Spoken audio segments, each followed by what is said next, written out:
Pai Glória, de Balzac, faz parte da comédia humana. É um dos romances mais conhecidos da comédia humana. E ele faz parte dos estudos de costumes, cenas da vida privada. E poderia também, ou provavelmente faz parte também, da vida parisiense. Ele dividiu a comédia humana em partes. Ele vai analisar a sociedade, vai analisar o cenário da época, né, em que ele viveu. E esse livro foi lançado, né, em 1875, mas acredito que só foi traduzido no Brasil em 1987, a primeira edição brasileira. Eu acho que é uma boa porta de entrada assim, para Balzac. Eu li alguns poucos livros assim, da comédia humana, mas eu pretendo ler mais. Mas esse com certeza para mim foi o que mais, como é que se diz? Tem personagens e nuances assim, com questões mais complexas, eu acho, né, da sociedade, principalmente da sociedade parisiense, que é onde está inserido. Então, e é o que mais choca, digamos assim. O Pai Glória, ele foi um fabricante de massas, foi um comerciante muito bem sucedido, muito rico, e dedicou sua vida às suas filhas, às suas duas filhas, e dedicou todo o seu amor e dinheiro, tudo, pelas filhas, e são filhas ingratas, que acabam se casando com maridos aí que não querem nem receber esse sogro dentro de casa. Então, eles meio que renegam o Pai Glória. Então, ele sofre bastante e as filhas meio que aceitam isso e chupam todo o dinheiro do pai, sabe? Para viver em sociedade, os maridos são péssimos com elas e, enfim, péssimos com ele. E é uma situação um pouco triste e um pouco assim, você percebe que elas têm ganância, elas querem viver nessa sociedade e elas não se importam, né, de prejudicar dessa forma o pai, não se importam. Assim, ele é uma figura distante para elas e sem importância, sabe? O importante é a figura que a sociedade vai ter delas. Então, é isso que importa. Mas, e nesse aspecto do ser humano, de se importar com a sociedade e passando por cima do próprio amor, digamos assim, né? Passando por cima do caráter humano e, enfim. Podemos fazer esse paralelo com nossa vida contemporânea, nessa sociedade contemporânea, nesse contexto contemporâneo, onde as pessoas vivem de aparências, né? Então, esse aspecto humano, do ser humano, da sua ganância, é um aspecto que torna esse livro clássico e tantos outros livros do Balzac também. E a gente tem personagens super interessantes nesse... Claro que vamos ter o Pai Glória e suas duas filhas, mas vamos acompanhar aí um personagem jovem que vem de uma família humilde, porém tem uma prima que se casou e tem uma certa reputação na sociedade, digamos assim. Então ele consegue meio que entrar nessa sociedade parisiense através de sua prima, e ela vai ajudar ele e vai aconselhar ele nessa busca, né, por um status, talvez, não sei, por estar inserido nesses eventos aí, né, onde está inserida a aristocracia, né, de Paris. E mais um ponto de entrada, né, que eu deveria ter começado esse vídeo falando sobre isso, é que o livro começa narrando uma pensão que é de uma senhora Walker, se não me engano. Então, é aí que mora o Pai Glória, e é aí que mora o Eugênio Raspaignac, sei lá. Enfim, que mora o Eugênio, e a gente vai acompanhar basicamente esse personagem, né, ele indo para Paris para estudar direito, e daí a sua família é humilde e aposta, né, investe na educação do filho para que ele possa retornar, né, e ajudar a família em troca.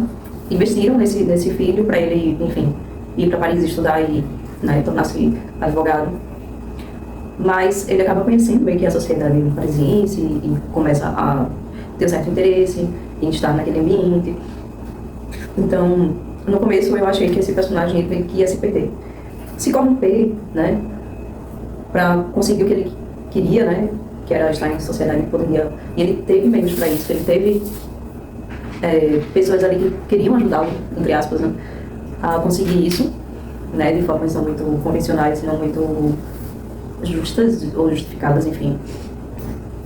Então, e nessa casa Valkyrie também, nessa prisão, também tem um personagem muito interessante, talvez o mais interessante aqui, porque ele é um cara foragido da polícia, só que ninguém ali na prisão sabe, ele tá ali disfarçado, né, e todos, ele tá ali interpretando um personagem, digamos assim.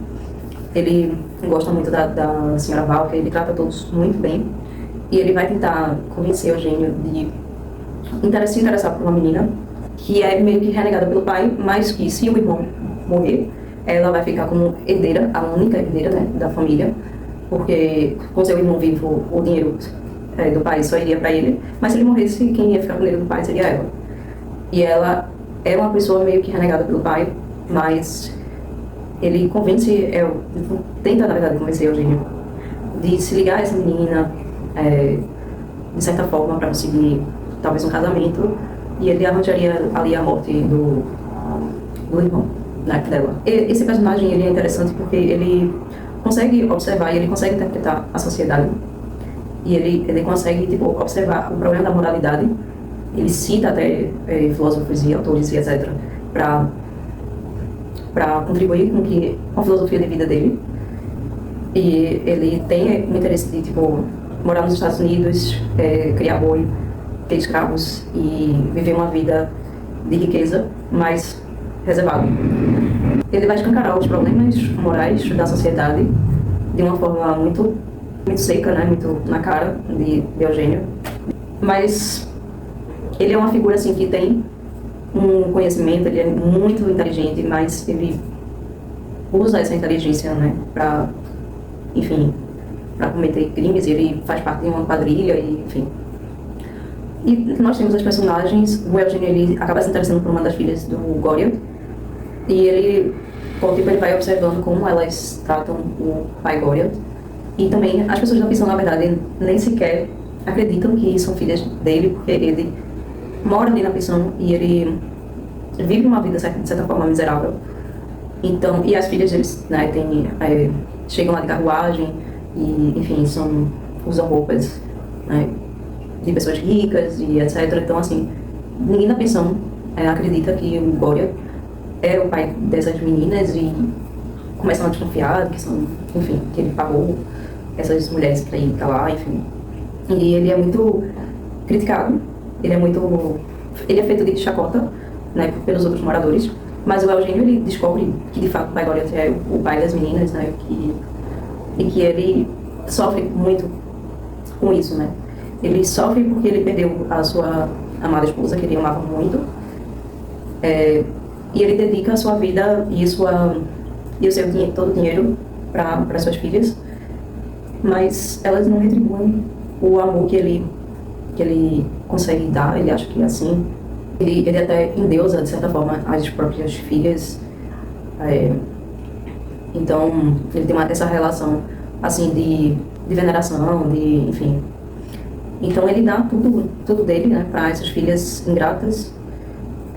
O Eugênio, ele é ambicioso, ele quer se ligar a essa vida parisiense, ele quer se ligar a uma dessas... A filha do Goriot, que ele se apaixona, mas ela, obviamente, tem um marido, né? Ele empobreceu para sustentar suas filhas, né? O Goriot, ele deu todo o dinheiro que ele tinha para sustentar suas filhas, e ele foi, pouco a pouco, ficando cada vez mais miserável. Se o pai Goriot tivesse filhas tão ricas como parecem serem todas as damas que o visitam, não estaria na minha casa, no terceiro andar, por 60 francos por mês, e não andaria vestido como um pedinte.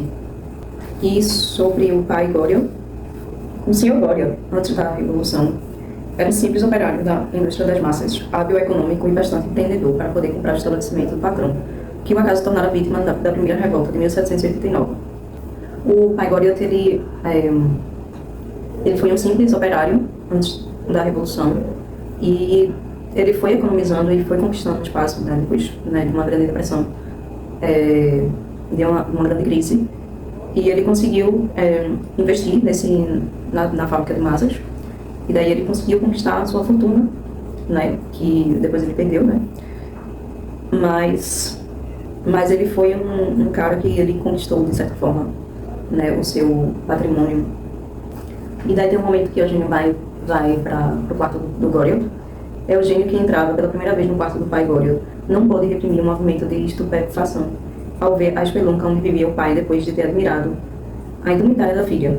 A janela não tinha cortinas. O papel que a princípio revestira as paredes soltara-se em vários pontos por efeito da umidade. Encarquilhava-se, deixando aparecer o estuque amaradecido pelo fumo. O pobre homem jazia em uma péssima cama. Só tinha uma ligeira manta e uma coberta para os pés, feita com retalhos de velhos vestidos da senhora Walker.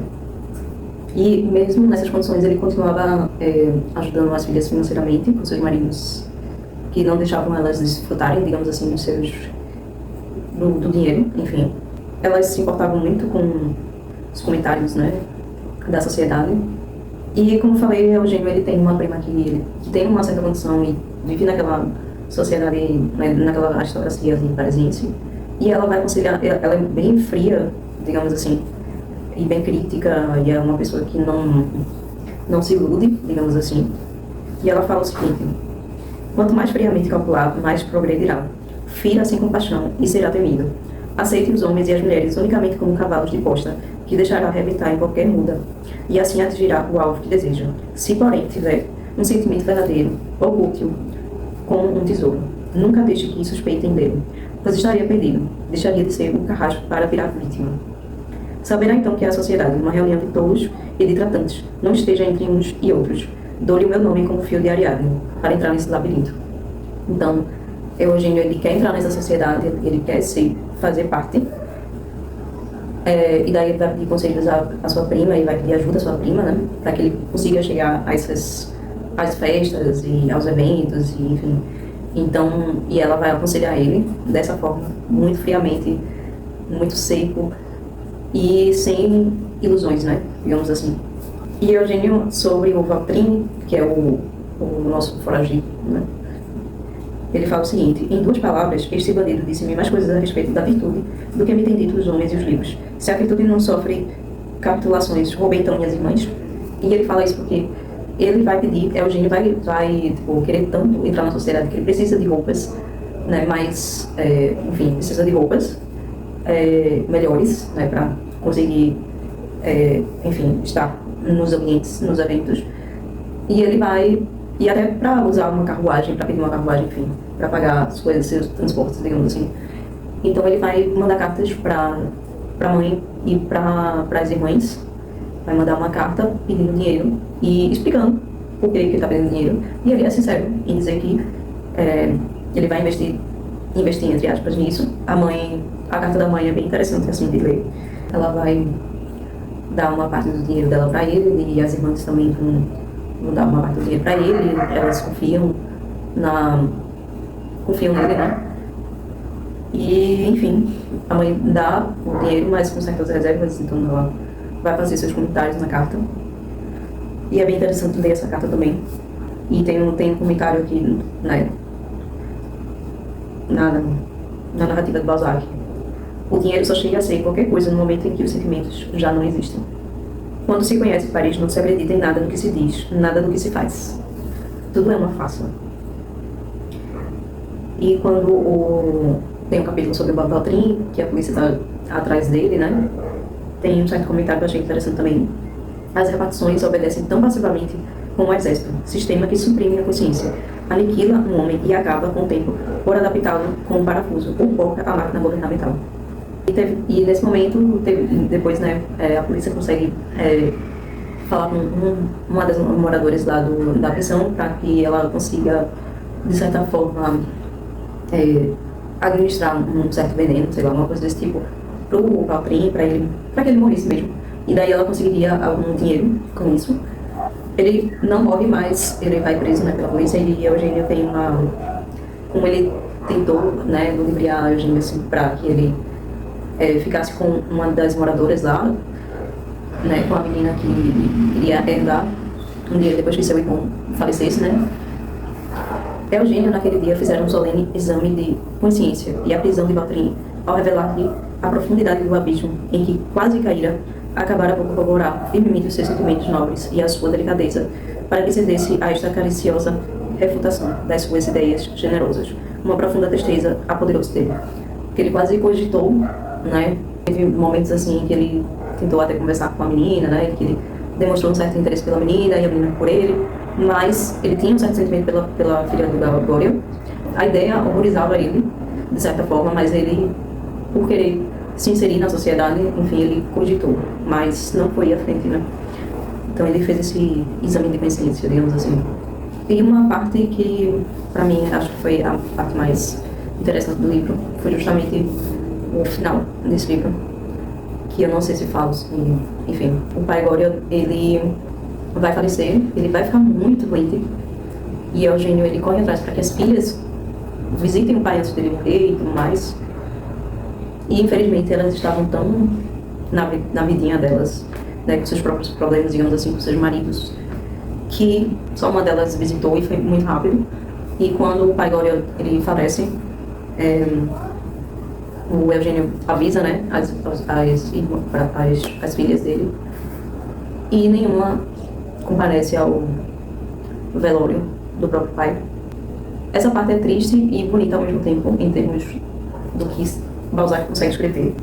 Ele falece sem nenhum dinheiro, né, com ele, e eles vai meio que depender ali de um pouco do trocado que Eugênio tem e um pouco do trocado que um estudante médico que é amigo de Eugênio e um dos moradores lá da pensão, que esse menino é o que mais ajuda o Glória a passar por essa doença, e ele é o que mais está presente ali nos últimos momentos de vida do Glória. E Eugênio e esse menino, eles se revezam assim pra ficar ali com Glória no quarto, e Glória meio que dependeu da sua morte a essas duas pessoas que não tinham condições de fazer um velório decente para ele, e as filhas basicamente nada, e é aí que acaba o romance, né, acaba essa história. E eu super recomendo também essa edição. Eu não sei se tem certas edições de bolso que acabam resumindo, de certa forma, o texto integral do livro, mesmo que digam que isso aqui é um texto integral. Às vezes eles não avisam que a edição é uma edição meio que resumida, digamos assim. Mas eu particularmente gostei muito dessa edição. Não sei se está resumida, não sei, não tenho como comparar com algo do texto, né, original, digamos assim.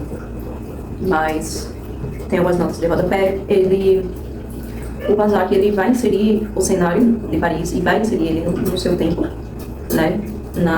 Ele vai citar certos eventos históricos que aconteceram, vai citar lugares que existem, né, em Paris, né, ou que existiram no seu tempo. O Balzac, ele sempre escreveu o que ele observava. Tem até um texto muito interessante aqui sobre o Balzac, no final. É um perfil biográfico, muito, muito legal. Não é longo, mas eu achei bem legal, porque eu meio que já sabia, tem um livro sobre Balzac que eu li. O Balzac, ele pega a sua própria história, digamos assim. Ele teve uma vida, de certa forma, parecida com a de Eugênio. A família dele também investiu nele para que ele fosse para Paris e, tentasse sua vida de escritor. E durante certo tempo, isso não deu certo para ele. Então ele acabou, exercendo uma advocacia, né? E ele vai usar muito esses problemas, né, essas questões, né, de justiça, de direito e de advocacia nas suas obras. Vai tentar até escrever, ele publica um livro, um romance histórico, mas ele percebe que ele quer escrever, ele tenta imitar, né, certos autores, ele se inspira em certos autores e tudo mais, mas ele acaba se encontrando, né, querendo escrever sobre a vida das pessoas, sobre a sociedade, enfim. E ele vai fazer isso muito bem. É um retrato, é um cenário, se situa num tempo. É como se você fosse ler, um pouco como viajar no tempo, digamos assim. E ele ambiciona também. Até esse de Balzac, ele não tinha esse de Balzac. Isso aqui foi uma invenção, digamos assim, de Balzac para ele conseguir entrar na sociedade, digamos assim. Ele queria estar naquele ambiente da aristocracia, assim como o nosso personagem aqui, Eugênio. Então, ele sempre coloca um pouquinho da vida dele nos seus romances. A família dele não acredita que ele possa ser um escritor, que ele possa ter sucesso nessa busca dele de ser um escritor de sucesso. Ele só tem uma irmã, se não me engano, a mais nova, que acreditou, né, nele, de fato, e no seu talento, digamos assim, mas a sua família não acreditava. E ele conseguiu, né? Ele conseguiu até se inserir na sociedade, ele conseguiu viver um pouco de sua riqueza nos seus livros, apesar de que ele não recebia tanto pelas publicações dos seus livros, o editor ficava com a maior parte, né? Mas ele conseguiu viver, de certa forma, uma vida, de certa forma, extravagante, digamos assim, durante um certo tempo. E assim, ele escreveu também sobre as mulheres, suas personagens femininas eram tão bem construídas que as mulheres escreviam cartas para o Balzac sobre suas vidas, assim, e ele usou um pouco também dessas cartas para construir suas personagens, né, femininas. Então, as mulheres confiavam a Balzac vários segredos de suas vidas, né, e ele se beneficiou, de certa forma, com essa troca. É um livro que eu super recomendo, uma escrita que flui, que dá margem a muitas reflexões muito interessantes da sociedade, né, o caráter, e tem personagens também muito bem construídos, e ele consegue explorar muito bem esses personagens. É um livro que flui, e ele é econômico, digamos assim, mas não deixa de ser um livro para você refletir, né, para você, enfim, julgar os personagens e etc. E basicamente é isso.